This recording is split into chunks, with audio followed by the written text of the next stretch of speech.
Welcome to the Deep Dive. Today we're getting into something really special, a piece of cinematic history, a film so compelling, so, well, groundbreaking, it basically defied court orders demanding its destruction. Yeah, it really shaped horror for decades to come. Absolutely. We are taking a close look at the 1922 German expressionist silent film, Nosferatu, a symphony of horror. And we've got quite a bit to work with here. Historical accounts, plot summaries, some really insightful critical analyses of the film. It's a fascinating stack. So our mission today is to sort of unpack how this technically unauthorized adaptation of Dracula became such a landmark. We'll dig into its controversial start, the plot itself, which is still chilling, and the themes. Especially the themes. There's a surprising amount packed into those silent frames, particularly how it tapped into the anxieties of its time. Exactly. Okay, let's unpack this. So the basics first. Yeah. Nosferatu came out in 1922, silent film, German expressionist vampire story. Directed by F.W. Murnau, who was a huge name, Okay. and starring Max Schreck as Count Orlok. Unforgettable performance. Truly. But the film's origins, they're messy. Oh, absolutely steeped in controversy. It was, plain and simple, an unauthorized take on Bram Stoker's Dracula. And they tried to get around that, didn't they? By changing names. They did. Count Dracula became Count Orlok. Jonathan Harker turned into Thomas Hutter. Renfield was renamed Knock. Surface changes. Now, you might just assume that was purely a legal dodge, just trying to avoid getting sued. Which it partly was, of course. But film historian David Kellott brings up another interesting angle. Oh, yeah. He suggests it wasn't just about copyright. Think about it. Low-budget German film, German audience, setting it in Germany, using German names. It makes it feel closer to home, more immediate. Exactly. Kellott says it made the story more tangible and immediate for German-speaking viewers, grounded it a bit. Interesting. But the changes weren't enough, were they? Not nearly enough for Florence Stoker, Bram Stoker's widow. She sued for copyright violation, and she won. And the ruling was pretty extreme. Brutal. Yeah. The court ordered all copies of the film to be destroyed, every single one. Here's where it gets really interesting, though. Right, because that should have been the end of Nosferatu. But it wasn't. Despite that order, somehow, a few prints survived. Smuggled out, hidden away, who knows exactly how. And it didn't just survive, it flourished. It went on to be seen as this hugely influential masterpiece, a cornerstone of horror cinema. Critic Kim Newman even said it basically set the template for horror films. It's kind of a miracle we can even watch it today. It really is. Okay, so let's walk through the plot itself. It starts in 1838 in this German town, Wisburg. Thomas Hutter, he's an estate agent. Pretty naive young guy. Yeah. His boss, Herr Knock, who's a bit weird himself, sends him off to Transylvania, the mission, seal a deal with a Count Orlok who wants to buy a house in Wisburg. And not just any house, but the one right across from Hutter's own home. Ominous from the start. Totally. So Hutter travels, stops at an inn, and the locals, they visibly freak out when he mentions Orlok's name. Red flag number one. Yeah. Then he finds this old book in his room, the Book of the Vampires. He kind of dismisses it, but pockets it anyway. Then comes the journey to the castle. Creepy coach ride, dropped off in the middle of nowhere. Standard Transylvanian welcome package. Right. He finally gets to Orlok's castle, and that first dinner, memorable. Hutter cuts his thumb slicing bread or something. And Orlok just lunges for it, tries to suck the blood. Hutter pulls back, obviously creeped out. Then the next morning, Hutter wakes up with these two little puncture marks on his neck. Which he blames on mosquitoes. Wishful thinking. Big time. That night, Orlok's signing the papers for the house, sees a picture of Hutter's wife, Ellen. And comments on her lovely neck. Whew. Yeah, subtle as a brick. So obviously the tension just ramps up from there. Hutter starts reading that vampire book he found. And the pieces start clicking into place. Yeah. He can't really deny what Orlok is anymore. He tries to hide when midnight strikes, but nope. The door opens, Orlok comes in. And Hutter just passes out from terror. Understandable, really. Meanwhile, back in Wisburg, Ellen sleepwalks onto her balcony. And it's like she senses the danger. She shouts Hutter's name. And incredibly, Orlok seems to react to it, withdraws from Hutter's room. There's this strange psychic link. The next day, Hutter gets brave, or maybe just desperate, and explores the castle. And finds Orlok sleeping. In a coffin. In a crypt. As you do. Yeah, confirmation if he needed any more. He flees back to his room. Later, he sees Orlok loading coffins onto a coach. Filled with cursed earth, presumably. Right. Orlok gets into the last one, and they're shipped off on a schooner heading for Wisburg. And things go badly on that ship. Sailors start finding rats everywhere, then the crew starts dying off one by one. Until only Orlok is left, basically piloting this ghost ship filled with coffins and rats. It's such a chilling sequence. And then the horror arrives in Wisburg. Hutter makes it back somehow, but soon after, that eerie ship docks. Orlok slips off, carrying a coffin, unseen, heads straight for his new house. And almost immediately, this plague hits the town. Doctors are blaming the rats from the ship. People are dying. And amid all this, Hernock, Hutter's boss, has completely lost it. Goes full Renfield, escapes from an asylum. He's clearly under Orlok's influence. So the town is falling apart. Who can stop this? It comes down to Ellen, Hutter's wife. Yeah, she takes matters into her own hands. Hutter doesn't want her to, but she reads that vampire book he brought back. And finds the key passage, right? About how to destroy a vampire. Exactly. It says a pure-hearted woman can break the curse if she distracts the vampire with her beauty all night. And willingly offers her blood, keeping him there until sunrise. A huge sacrifice. And Ellen decides she has to do it. The climax is just fantastic and really, really important for vampire lore. Totally. Ellen opens her window, essentially invites Orlok in. He drinks her blood. But he gets caught up, loses track of time, and then the sun rises. And this is the revolutionary part. Previous vampire stories usually just had sunlight make them weak or uncomfortable. But in Nosferatu, poof, Orlok vanishes in a puff of smoke, destroyed by the dawn. It basically invented the vampires die in sunlight trope that's so common now. Ellen dies soon after, her sacrifice complete. And the film ends showing Orlok's castle back in Transylvania crumbling into ruin. It's a powerful ending. And just a quick note, because the film had such a messy history after its release with different versions floating around. Right, the public domain version. Yeah. You'll often see later prints where the characters are renamed back to the Dracula names. Orlok becomes Dracula, Hutter is Harker, Ellen is Nina, Nock is Renfield, and Professor Bulwer becomes Van Helsing. So it can get a bit confusing depending on which version you're watching. Good point. Okay, so beyond the plot, the scares, what's going on underneath? What does it all mean? Well, that's where Nosferatu gets incredibly rich. It's not just horror. It's packed with thematic layers people have been unpacking for a century. Let's start with maybe the most discussed and controversial one, the theme of the other. Right. The film is definitely exploring fear of the outsider, the foreigner, and yes, there's been a lot of debate about potential anti-Semitic undertones. Which some argue might even stem back to Stoker's original novel, Dracula. Possibly. Yeah. But in Nosferatu, it's pretty overt in some ways. Orlok's physical appearance, for instance. Yeah, describe that. The hooked nose, the long claws, the bald head. It's been directly compared to anti-Semitic caricatures that were unfortunately common in Europe at that time. And also compared to rats or mice, right? Animals that were used in hateful propaganda against Jewish people. Exactly. And then you layer on the plot points. Orlok isn't just any foreigner. He's coming from the East, intent on buying property in this German town, Wisburg. Which was a change from the book where Dracula goes to London. Right. And setting it in Germany and Wisburg, some scholars argue it tapped into anxieties about an invasion of the German homeland by an outside force.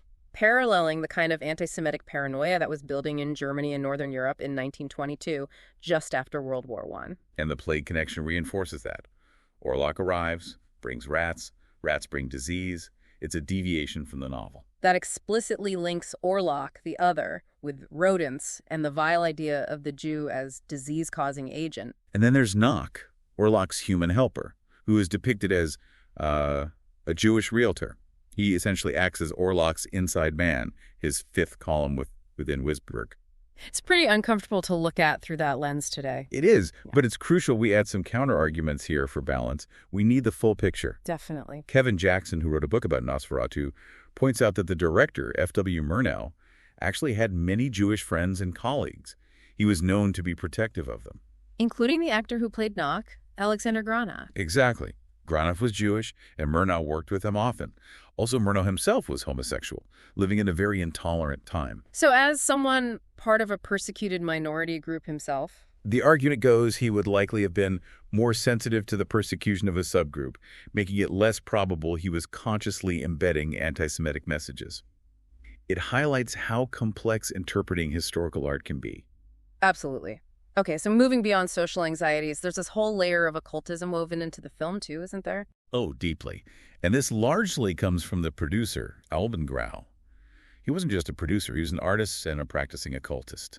And his influence is all over the film's look and feel. Definitely. What's really fascinating is how they conceived Orlok. He's not just a vampire. He's presented almost as a demonic entity. Connected to Belial. Yes, Belial, one of the archdemons in certain occult traditions, often linked to pestilence and disease. So Orlok becomes this living embodiment of contagion. Which ties back to the plague, the rats. Exactly. It suggests Orlok might have been involved in dark sorcery before becoming a vampire, as Belial is a figure often associated with goetic magic. Wow. And there are other specific occult references, too. Yes, quite specific ones. Orlok and Nock are shown communicating using symbols from Enochian script. Enochian? What's that? It's a supposed angelic language recorded by the English occultists John Dee and Edward Kelly back in the 16th century. You actually see these symbols on the letters and contracts between Orlok and Nock in the film. That's incredibly specific, hidden in plain sight. And there's more. This sort of Van Helsing character, Professor Bulwer, is named after Edward Bulwer Lytton, who was a popular novelist known for his occult themes. Okay. And the film seems to draw on ideas from the alchemist Paracelsus. He wrote about these astral entities born from dark thoughts. That could cause epidemics. Right, and that these epidemics required blood sacrifices to appease or banish the entity, which gives Ellen's sacrifice at the end this deeper, almost ritualistic meaning. She's not just killing a vampire, she's purging the town of this malevolent astral force. That adds a whole other dimension to her actions. So we have fear of the other, occultism. Yep. What about the war? World War I looms large over this period. Immensely. Yeah. You absolutely cannot understand Nosferatu without considering the impact of World War I on its creators. The trauma must have been immense. Unimaginable. Yeah. Producer Albin Grau literally got the idea for the film from a wartime experience in Serbia. He met a farmer who was convinced his dead father was a vampire. And both Murnau, the director, and Max Schreck, who played Orlok, served in the German army. Murnau survived multiple plane crashes, like 8 of them. 8? That's incredible. And Schreck, while less is documented about his specific service, reportedly showed signs of trauma, what we now likely call PTSD. He was known for being solitary, taking long walks alone for hours. So these weren't just artists making a film, they were people deeply marked by conflict. Precisely. And film historian Lotta Eisner, who was also interested in the occult, interestingly, she noted how mysticism and magic seemed to surge during the war years, likely as a response to all the death and chaos. And that fed into cinema's first vampires. She argued it shaped them profoundly. Grau himself explicitly linked the war and vampirism. He called the war a cosmic vampire drinking the blood of millions. That's a powerful image. And remember Belial, the demon linked to Orlok. Belial connects war and contagion too. Plus, the film's rats. The disease carriers. They're easily linked to the rats and sickness prevalent in trench warfare. It's known that vampire legends often spike during times of plague or mass contagion. So Nosferatu isn't just about a monster. It's channeling the collective trauma of a nation. In many ways, yes.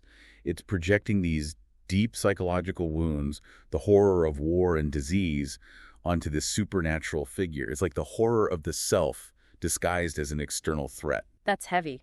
It makes the film resonate on a much deeper level. Okay, so the film gets made against this backdrop, but its life after production is also quite a story. It really is. Starting with the production company itself, Prana Film. Right, you mentioned Albin Grau, the producer. He co-founded it. Yes, with Enrico Diekman in 1921. They named it Prana after the Hindu concept of life force. Their whole plan was to make films about the occult. But Nosferatu was their only one, wasn't it? But sadly, yes. The lawsuit from Florence Stoker bankrupted them almost immediately. Nosferatu was their first and last film. But Grau's artistic vision really defined it. The look of Orlok, the sets. Absolutely.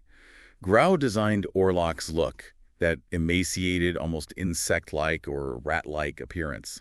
He designed sets, costumes, even the promotional materials, all influenced by his esoteric interests. And the screenplay by Henrik Galeen. Crucial. Galeen added the plague element, which, as we discussed, is so thematically important and different from Dracula. His script was apparently praised for its poetic quality, its rhythm. They filmed all over. Germany, Slovakia. Yeah, Weimar and Lübeck in Germany stood in for Wiesberg.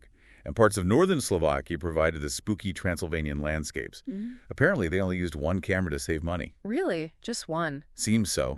But Murnau was famously meticulous. He had sketches for everything, used a metronome on set to guide the actor's pace. Like the metronome for silent film acting. Yeah, to get the rhythm just right. He even rewrote about 12 pages of Gallen's script himself, including that crucial ending where Ellen sacrifices herself and Orlok dies in the sun. So Murnau's directorial hand was very strong, even tweaking the script. Definitely.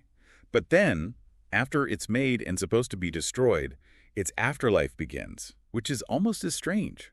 Starting with the music. The original score is mostly lost. Yeah, the score by Hans Erdmann, which premiered with the film, hasn't survived intact. So over the decades, as different versions were restored or released, people had to create new music. Which means there are tons of different soundtracks out there. Tons. You've got scores by James Bernard, who did classic Hammer horror scores. Even the metal band Typo Negative did a soundtrack. More recently, composers like Yusuf van Vissem and Sebastian Chang have done scores. Each one gives the film a slightly different feel. And the different versions aren't just about music, right? You mentioned the intertitles, the text cards. Right. Because of the complex restoration history and all the different prints that survived, there's a huge variation in the intertitles. How so? Well, some translate the text from that Book of the Vampires differently. Some even add a narrator character named Johann Cavallius who wasn't originally there. It just shows how tricky it is to preserve and present silent films accurately. And wasn't there a really weird sound version made later? Oh yeah, Die 12. Stunde, the 12th hour from the 1930s. It was this unauthorized sound version that basically butchered Murnau's film. How? They re-edited it heavily, changed character names again, added happy endings, and even spliced in footage that Murnau didn't shoot. It's considered a bit of an abomination by purists. Wow. So despite all that chaos, the lawsuit, the lost score, the weird versions, how is the film viewed critically today? Overwhelmingly positively. It's considered a masterpiece. It has a 97% rating on Rotten Tomatoes, which is incredible for a film that old. Even the Vatican listed it as an important film. Right. And Roger Ebert had that great quote about it, Nosferatu doesn't scare us, but it haunts us. I think that perfectly captures its enduring power. It really does, and that power is clear from all the remakes it continues to inspire. Absolutely. You have Werner Herzog's 1979 version, Nosferatu the Vampire, with Klaus Kinski. Herzog considered Murnau's film the greatest German film ever made. And his version was quite faithful, wasn't it? Though he used the Stoker names. He did. Then there was a more recent one, a 2023 David Lee Fisher remake using green screen technology, and the one everyone's talking about now. The Robert Eggers version coming out soon. Yeah. With Bill Skarsgård as Orlok and Lily Rose Depp as Ellen. Yeah, highly anticipated. Which really begs the question, doesn't it? Why this story? Why does Nosferatu, specifically, keep drawing filmmakers back nearly 100 years later?